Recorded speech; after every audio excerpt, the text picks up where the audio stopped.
So, Yeah. James, I did want to say to you, I've gotten to know you quite a lot recently, and you're a really nice guy, but you need to be more of a see you next Tuesday. You just need to be more of a bastard. Why can't you just say the word? Come on. I don't know. Some might be under 18 who listen to this, so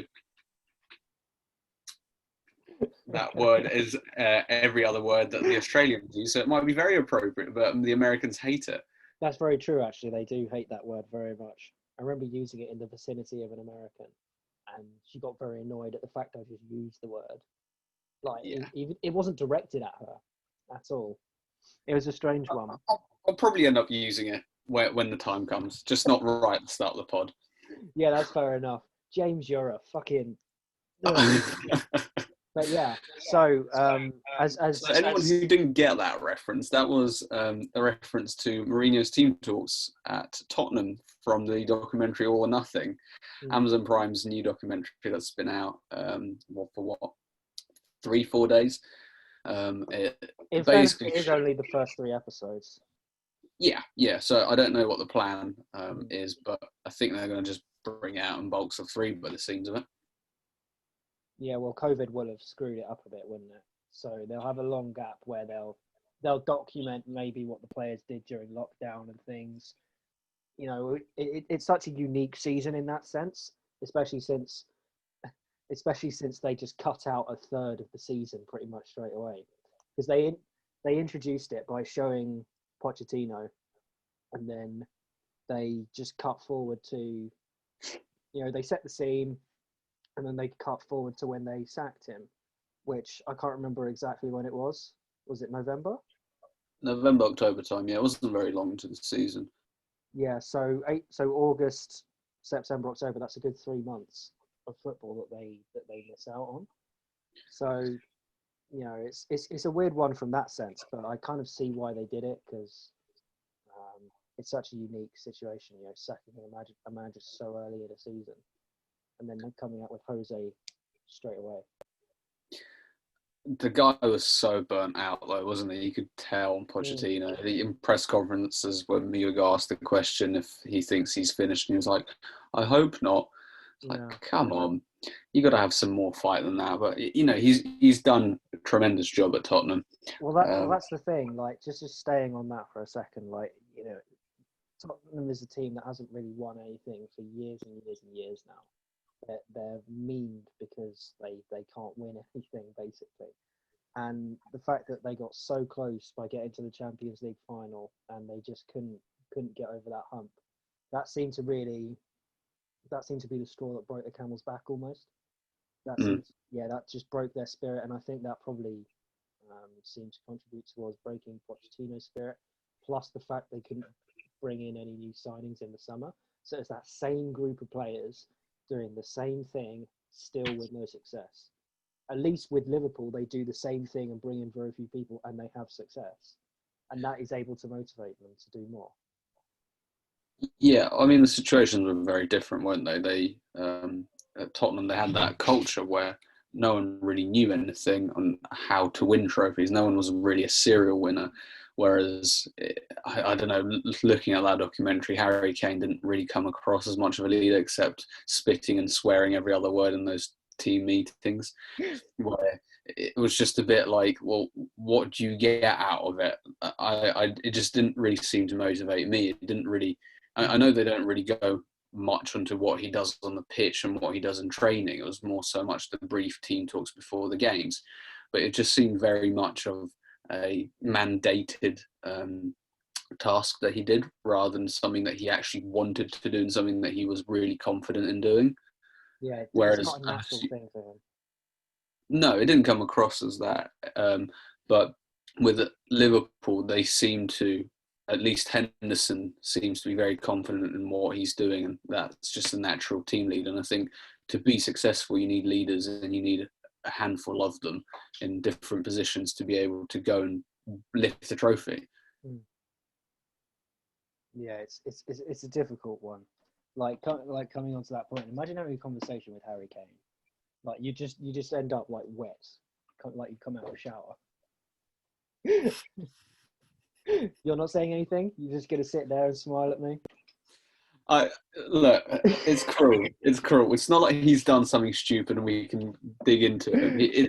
It's like digging into how someone looks. It's exactly, yeah. It is a speech impediment that he can't do anything about. I don't really want to go too into it, even though I do find it funny, and I will take the mick out of it every so often. But it's just one of those things where I don't feel too comfortable doing. Yeah, I don't blame you for that at all. Like, what else did you think about the documentary? Like, literally on Monday, I think on the Monday episode, I was literally saying how Tottenham aren't signing and how Mourinho's past it. I don't think he is.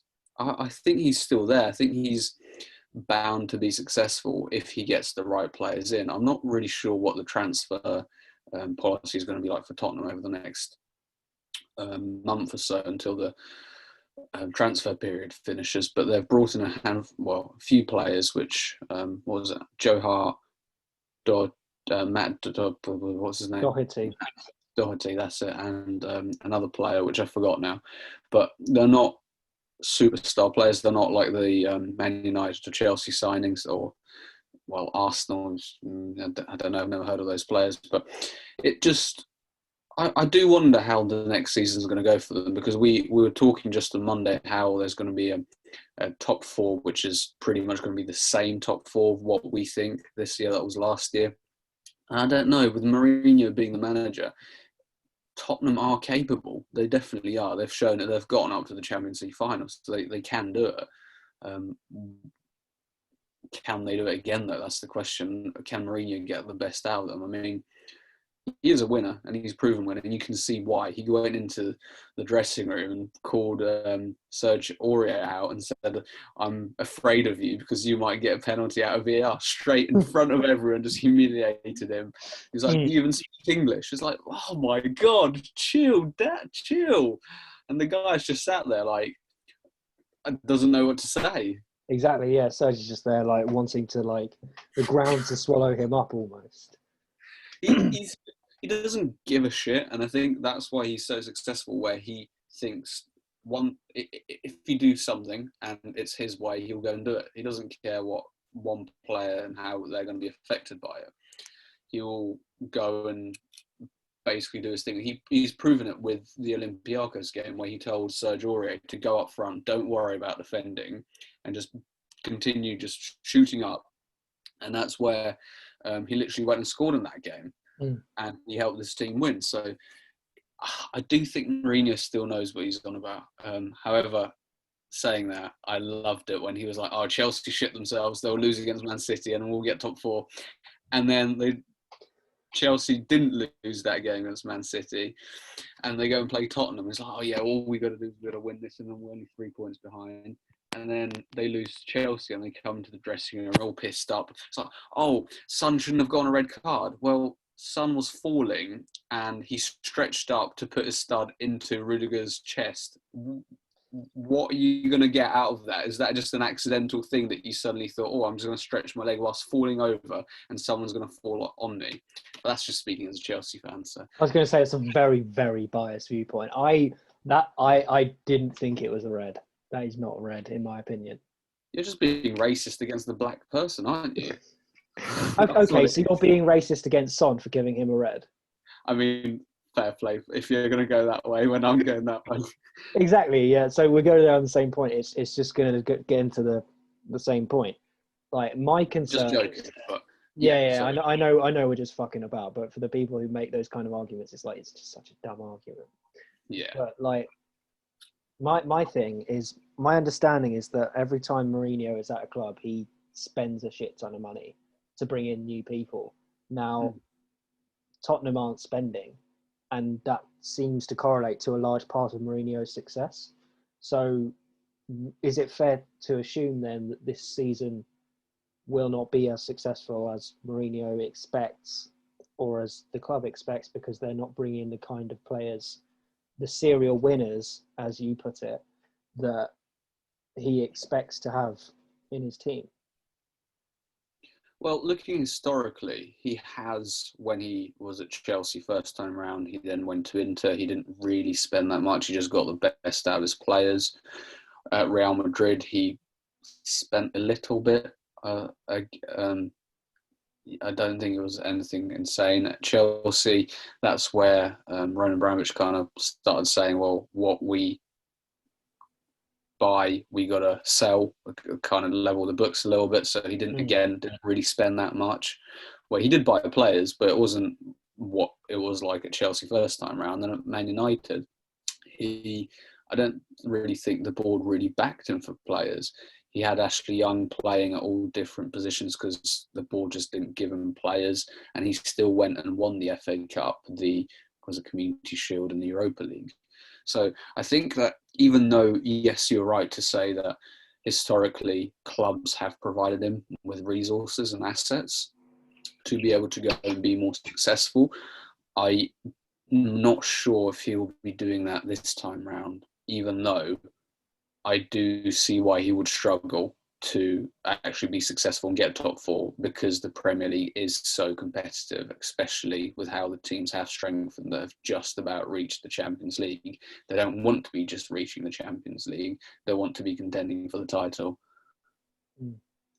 Does that? I've seen another thing that Mourinho says that he said about Mourinho. Sorry, that he doesn't really nurture young talent so much, that he just tries again to just bring in these big names to try and win for him. Was that the case at Chelsea? Like, did he do that? Because he got rid of De Bruyne, didn't he? Loaned out Lukaku.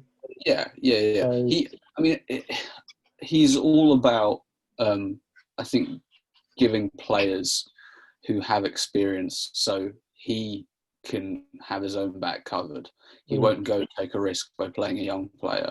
He's definitely had that at Chelsea first and second time round, where Chelsea were about going and buying cheap young players, developing them, whether it was out on loan, it still is out on loan mostly, but going and selling them for profit.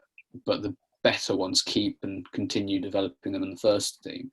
Whereas he sold Salah, Lukaku, De Bruyne, and you see all these players who would have been first incredible as world-class players. So I do think that, but I also think that he doesn't like to take risks, because, I mean, looking at his relationship with Daniel Levy, I think, trusts him to do his job. He doesn't really want to interfere. Like, he goes and sits down with him, has a few chats, like, how's it all going? And he explains to him, like, how he confronted Dele Alli, where he's a great player, but he's got an attitude problem. I don't think that he would go and have that with a young player, especially, what's his name, Kyle Walker-Peters, is it? The right back, where he had a conversation with him. He's like, what do you prefer to be called in that? And he's like, I don't mind. And he's like, okay, I don't mind, or whatever that joke was, which was really shit. And then now they've sold him. So it's like, well, he was really young. He was like 21, 22, and his potential was quite good. So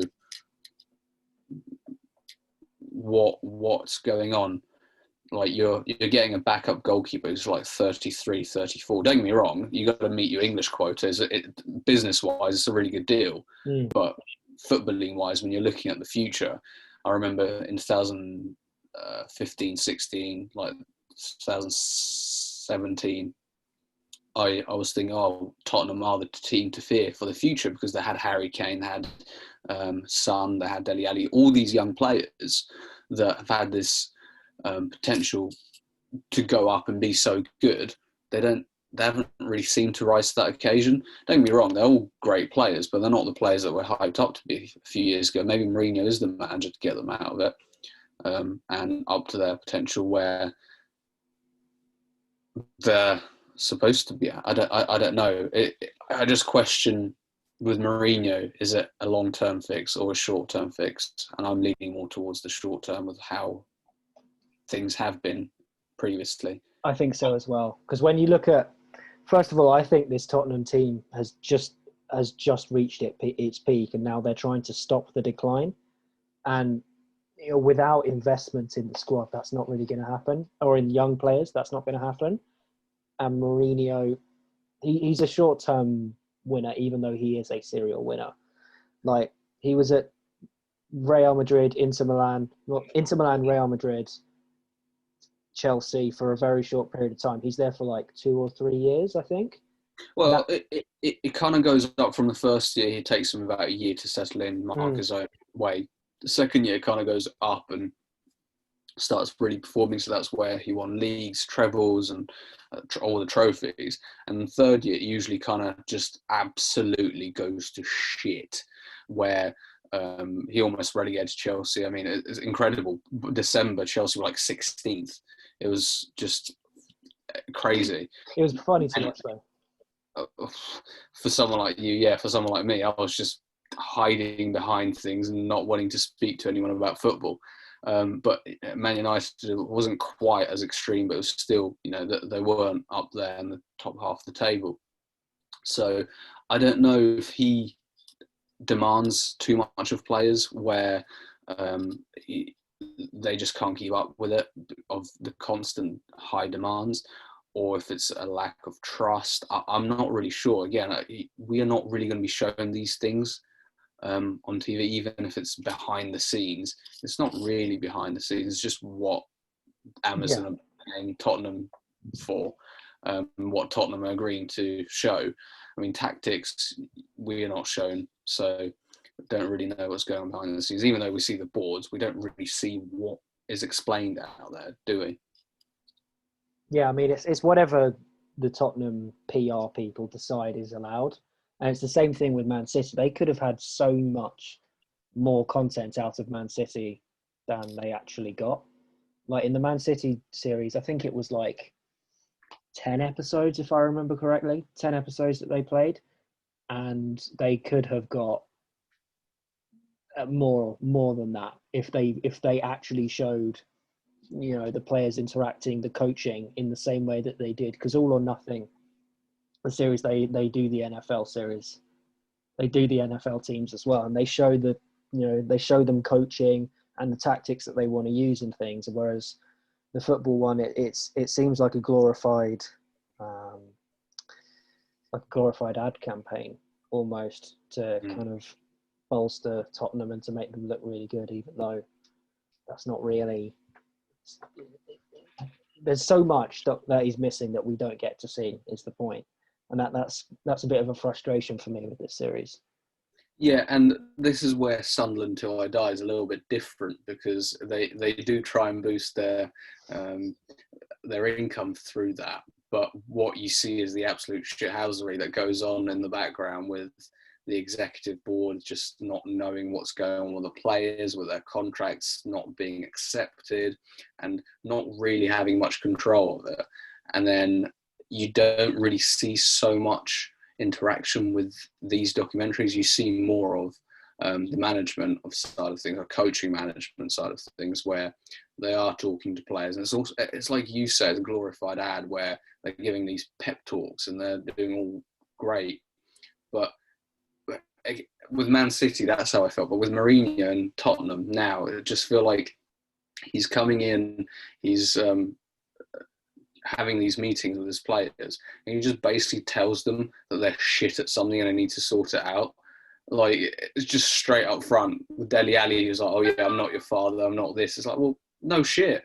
Like, you, what are you talking about? Just get straight to the point. Yeah. And that kind of contradicts his character, because you would assume that he would just get straight to the point. And there was that chat, I would assume, was a lot longer, and he would have actually got to the point, and they would have had it out, and we just wouldn't have got to see that, surely. Yeah. Again, we are being shown what they want us to be shown. We're not really shown the exact truth, and that's with any kind of media. So got to be very wary of what we believe in that. And I mean, this is getting a little bit deep, but with Mourinho and that, I think just some of his stuff is just pure box office, where he stood up at the start on his first day of work when Pochettino got sacked, and people asking if he's going to get the job. I question the legitimacy of that. I question if Amazon just asked him to do that for 2 minutes, just put a voiceover on the TV or pretend that was happening, and he just stood up and went fuck off, switched it off, and sat back down. That's just great TV, isn't it? I It, mean, it, what the chance of that happening? Why would he even have the TV on whilst he's on his first day of work trying to sort out things? yeah, it seemed, now that you mention it, it does kind of seem very scripted. It doesn't make a lot of sense. Like, I don't think he would actually sit there and be like, what the fuck? And it seems like, Give a shit, would he? no, no, I think he'd be like, oh, okay, that's the media doing their job. It's just talking, giving their opinions basically on And what. I think what made me quite skeptical of it was when, of course, it was on Sky, like showing them all, and then suddenly when those voices are asking the questions, it's just on his face. It's not on the TV anymore. So it sounded more like a voiceover rather than what's on TV, because what they're asking is just random questions, aren't they? They're not really reporting it. So where did those questions come from? Why would a reporter be asking someone else questions? Mm, yeah, you make a good. We'll never know. It's only the producers that know all these tricks. Yeah, well, bear in mind also, this is only the first 3 episodes. There's going to be more to come of them pre-lockdown, during lockdown, and afterwards with everything going on. So there's going to be a lot more to see. I suspect this is going to be more of the same, and we should probably do a part 2 to this where we actually review the next parts as well. But I have a feeling it's going to be more sanitized, maybe not ad friendly, but sponsor friendly content, where there's a little bit of controversy and somebody swears because they got a booking and that means they missed the next game or whatever. Oh no, where did first Spurs finish in the league? Like ninth? Sixth, I think, or seventh, something like that. Okay. Oh no, we finished outside the Champions League, and then everyone goes on a mad one. Like, fucking damn it. And then they're like, okay, that's as much controversy as you get to see. Anyway, moving on. Yeah. I'm not really sure how. There's always going to be drama. Don't get me wrong. Whatever happens, like in that Chelsea game, of course, that was a big game. I remember being sat there on Boxing Day, and everyone's going to go out for this nice walk in the family, and I just went, not happening. Literally not happening. I sat down and took something like 12 minutes for William to score, and I was sat on the edge of that sofa for the rest of the 78 minutes, just biting my nails, being like, we cannot lose to Mourinho. Whatever happens, we cannot lose. And he was even worse on the return leg back in Stamford Bridge. But I'm just going off the point a little bit where the drama actually occurs, and all over Sky it was just like, oh, the biggest game of the season for Tottenham. And then of course, yeah, I mean, we're their biggest rivals. They're a shit team, aren't they? So just staring the pot. Anyway, it was very much of a drama game, whereas they didn't get to like Man City, where they needed to get like all the games that they had left to win because Liverpool were pressing on them right up to the last minute, and all that sort of stuff. So there's only so much coverage they can make, and they can only glorify certain things in a certain way to make it more dramatic. Yeah, I mean, it's just them doing their job, basically. That's what media is, though, isn't it? Yeah, hyping them up and making you aware of certain things that people pay to make you aware of, essentially. Other than that, I don't have a lot else on All or Nothing, unless you've got anything. No, in some bits it was quite funny, but in some bits I was quite disappointed with it as well. Like you say, the first episode, the first like 15 minutes, if that, covered a third of the season where Pochettino was sacked. It was just a bit bizarre. Did they not cover the first 2-3 months of the season? Or like what happened? It was just very much of come in and then Pochettino's doing shit and then he's sacked. It was just very quick to get to the point. And it feels very much like they're bringing Mourinho in more than an actual managerial appointment. More using him for the box office. Oh, yeah, it's like a PR stunt type thing, and then in a year or two they'll go, okay, now this is the manager that we actually want to build behind long term. Or it would be even funnier if they just brought Pochettino back. I mean, financially, I don't think that would make sense for them to do that, but it does come across that way. No, yeah. I mean, football clubs are not run like normal businesses. They need constant investment in order to be successful, especially when you're competing with the likes of Man City and things like that. You need to constantly be investing, and they're constantly operating at a loss, these teams. So it's, it wouldn't surprise me if Spurs went and did something like that, because they need to do it in order to keep up.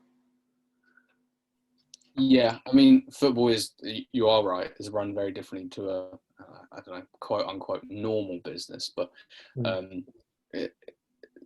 the profit margins for those bigger clubs, if they go and win the league, they'll be in, triple figure million profit margins if they don't spend. But like you say, you got to kind of invest, because football is that kind of business where when you win the league and your rival doesn't, they will go and invest those triple figures, or I should say 6 figures, 7 figures into players, where they want to go and win it the next year, because they want to go and reduce the risk of not winning it. I just love the idea of them investing triple figures. Here's 100 quid. I'll go do something. I meant in millions, but yeah. Trick yourself. Mourinho, I know you've got millions of pounds, right? But here's 500 quid. Do what you want with it, mate. I'll do that with about 50p at most, but yeah, you know how people sit there making it rain? I do that with 1p coins, and I'm like, oh, okay, I've got to go collect them now. do that. In Americans, the dollar is it's a note, so you just get get $10 in notes and just be like, I'm fucking rich. Oh wait, no. Anyway, go pick it back. Or imagine throwing pennies. Imagine. That's so disrespectful. just in the face.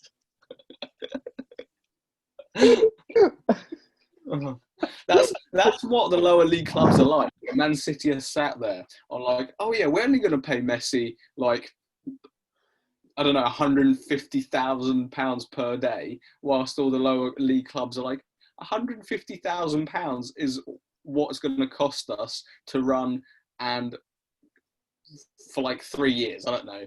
It's incredible how selfish some of this, not selfish, but how big this margin between the top leagues and the bottom leagues seems to be. How lopsided it is. Yeah. Like in football, 10% of the in football, 90% of the money is earned by 10% of the teams. And so you've got the other 90% splitting the 10% that's left between them. That's essentially what's happening. And that's why you're seeing about 70%, I think it is, of English football teams that are now in some sort of financial difficulty because COVID, basically. Because Man City are fucking hoarding all of it, that's why. Yeah, the fucking cunts. There we go. You said it first.